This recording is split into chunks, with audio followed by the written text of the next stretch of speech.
ጸንቶ የቆየውን የኢትዮጵያ ነጻነት ለመደምሰስ ፋሺስት ኢጣሊያ በታንክና በአውሮፕላን በመርዝ ጢስ በመጠቀም በ1928 ዓመተ ምህረት አስከፊ ወረራ በፈጸመችብን ጊዜ ከእንግሊዝ ቅኝ አገዛዝ ጋር ይተናነቅ የነበረው የኬንያ ሕዝብ ከጎናችን ተሰልፎ ደሙን በማፍሰስ እንዲሁም የኢትዮጵያን አርበኞች በማበረታታትና ድጋፍን በመስጠት ያደረገልን ውለታ በኢትዮጵያ ሕዝብ ዘንድ ለምን ጊዜም አስተማማኝ መሰረት እንዲኖራቸውና ሕዝቦች ሁሉ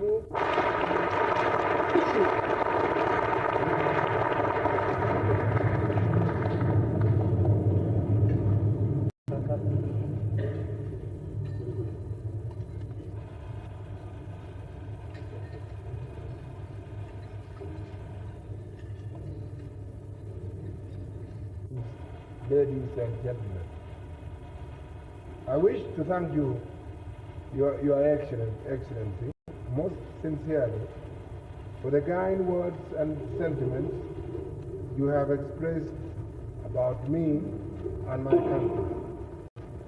Allow me, Your Excellency, also to thank you and personal and Kenya maintain and conduct a joint ministerial consultative committee that deals with all aspects of our cooperation.